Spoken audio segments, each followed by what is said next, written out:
Welcome to Maths with EJD.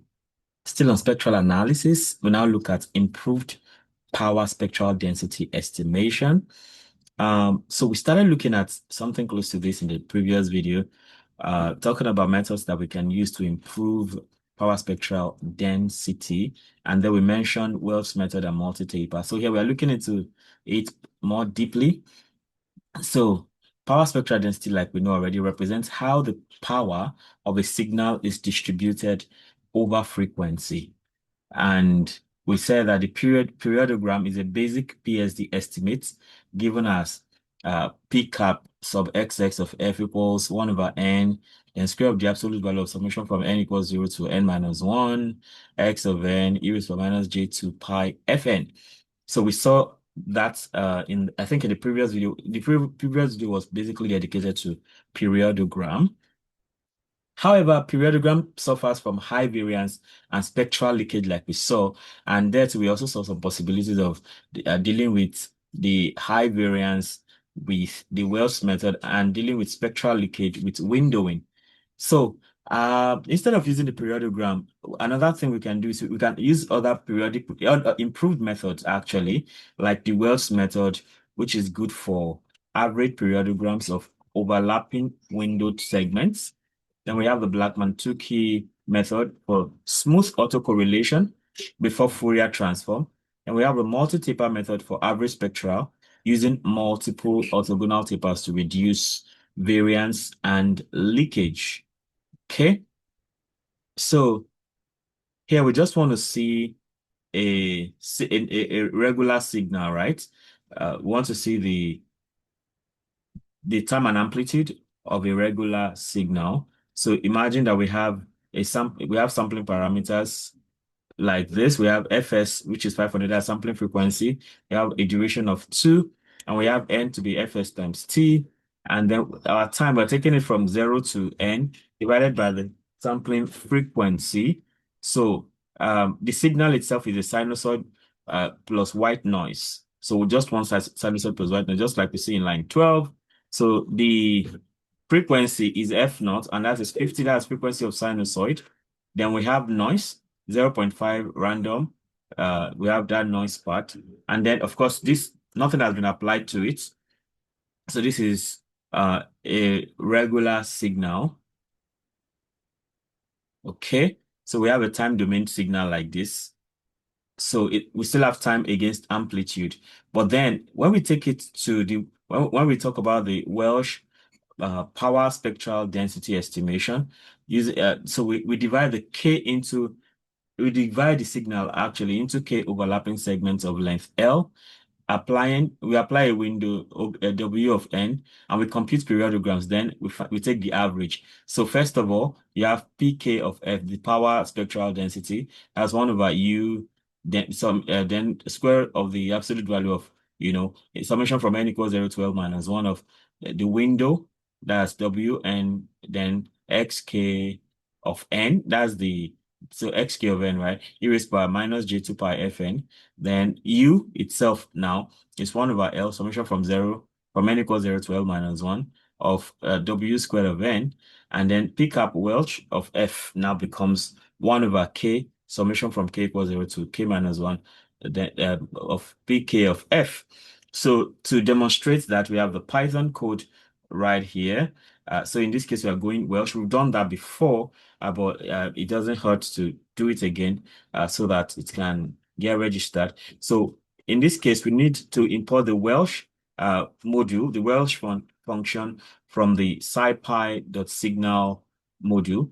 So that's the signal scipy library, then the signal module, and from there we get the Welch function.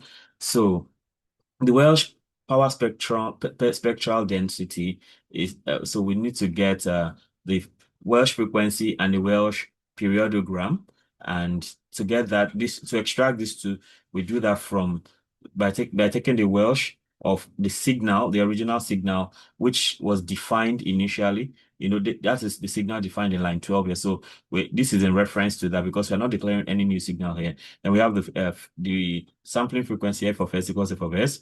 Then we have the windowing method of Han, and then number per segment is 256. no overlap is 128, and the scaling is density scaling. So then we plot the Welch periodogram against the Welch frequency like we did before, and then this is what we get. Okay, so because of the Welsh now, okay, I didn't pay attention before. Yeah, now I think the highest frequency here is something above higher than 2. Then when we come here, we have a frequency that is a bit above 0.1, like that. So let's look at the Blackman-Tukey power spectral density estimation. So here we first compute the sample autocorrelation, which is R sub x of m, and that is equal to 1 over n, summation from n equals 0 to n minus absolute value of m minus 1. Then all of that for xn plus absolute value of m, like that. Then we apply a window W of m to smooth autocorrelation. So we get R sub W of m equals R sub x of m times the window W of m. Then we have the power spectral density estimate by Fourier transform, which is P sub BT cap of f equals summation from m equals minus m up to m, then R sub W of m e raised power minus j2 pi fm. Okay, so to make sense of that, we come for the Python code like this. So now we're talking about the Blackman-Tukey PSD estimate. Okay, so again, we need the correlate function in this case, which we also get from scipy.signal. So the autocorrelation is R equals correlate with the signal, then mode. So we are correlating the signal with itself, right? So because we're doing autocorrelation, so we are correlating the signal with itself. That's the idea of autocorrelation. So and we divide all of that by n. I think, yeah, that corresponds with this first idea here, divided by n. So we go for the windowing. The windowing now is window equals np dot Bartlett length r. So the length of this r. So here we have max lag to be 256, and we have r to be r of n minus 1 max lag. So I think that it's that absolute value of m or so. So the window, we have window is np dot Bartlett length r. Then r window is now the r times the window we have right here. Okay, so in this case, I think we are coming across the idea of a Bartlett window for the first time. So then we have fast Fourier transform of the autocorrelation. So we get the periodogram, pxs sub bit underscore bt. So we have np.fft.fft shift, np of fft.fft r windowed with n is 2048. Then we have f sub bt to be np.fft.fft shift np into np.fft.fft frequency, then length of pxs underscore bt, comma 1 over fs. So when we plot this now, we are plotting the absolute value of the periodogram against the frequency of the Bartlett, of that Bartlett frequency, so to speak. So we run this now, and then this is what we get. So now we have it narrowed down to 2 peaks that are almost of the same size. So the power spectral density is something above 10, something above 10, approaching 20. So we go for the multi-taper power spectral density estimation in this case, which is the third method we are considering here. So in this case, we use k orthogonal tapers called Slepian sequences. That should I call that V now? V sub k of n, and that is xk of n equals x of n dot v sub k of n. So the Slepian sequence, or what we call orthogonal tapers. So then we compute the Fourier transform for each taper. That is P sub k of f equals 1 over n, square of the absolute value from absolute value of summation from n equals 0 to n minus 1 of x sub k of n, e raised to minus j2 pi fn that we see around here. Then we average over the k tapers. So we have P caps of mt of f equals 1 over k summation from k equals 0 to k minus 1, then p sub k of f. So this looks pretty close to almost every method. The pattern is the same, except that the methods are different. Okay, so in this case now we need MNE. We need to get this we need the MNE library, and to the way to do that, because here we need to take something from MNE because we need the multi-taper. So we can only get the power spectral density array multi-taper from the MNE.time frequency. So MNE is the library. Then we have a time frequency module from where we can get the PSD underscore array underscore multi-taper function. So here, first of all, we run this. We run the MNE. So once it's run, then you see all the requirements satisfied. Because I'd run it before, but if you are doing it for the first time, then you should.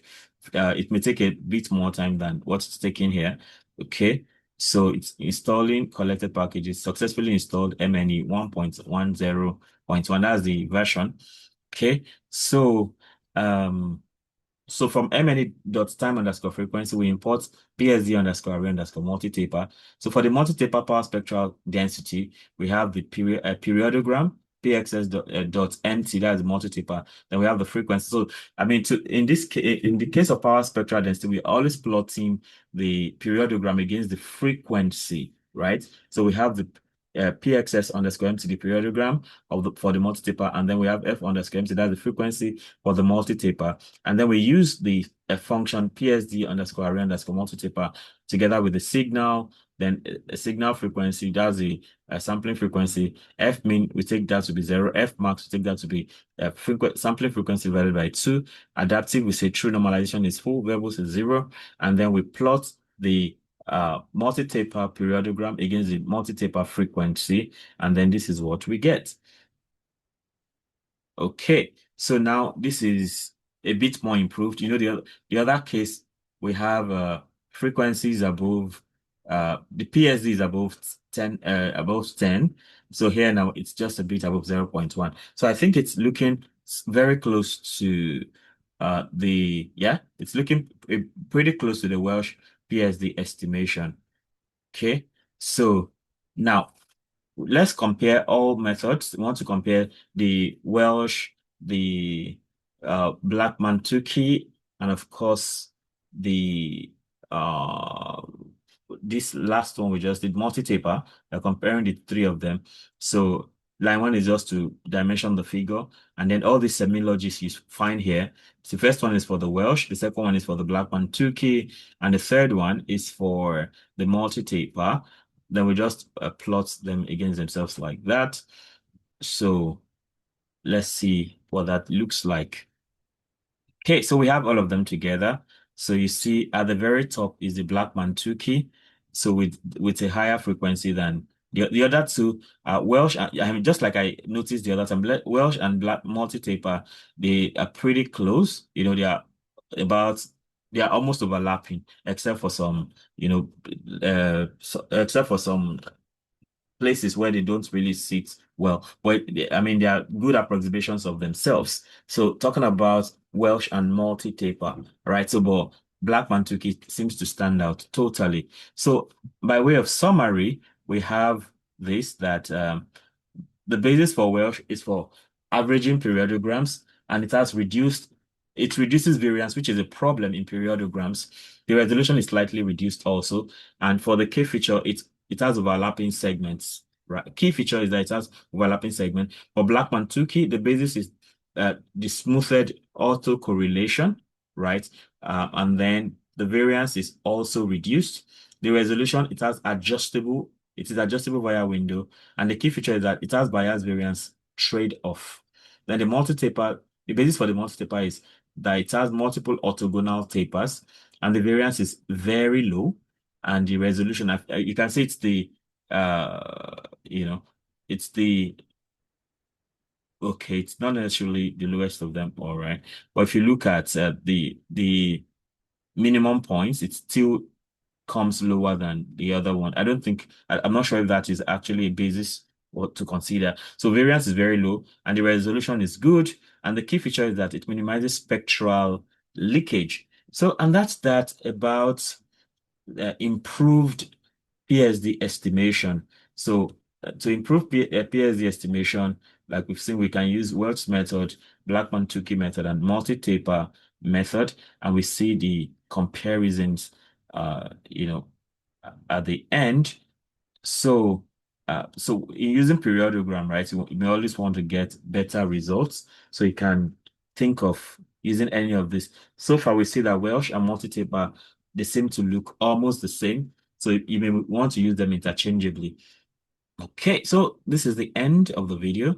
Let me know how helpful this is for you. And if there's something you'd like me to try out, feel free to let me know. If you haven't subscribed already, of course, you know you're missing a lot. So go ahead, hit the subscribe and hit the notification bell so you can always get alerted each time a new video is released. You want to take it a step further by clicking on join to become a member of the channel, and that gives you some special privileges. Ultimately, like, share, comment so that more people can have access to the great content we have here. Till I come your way again, keep doing data right, keep doing maths right. Bye.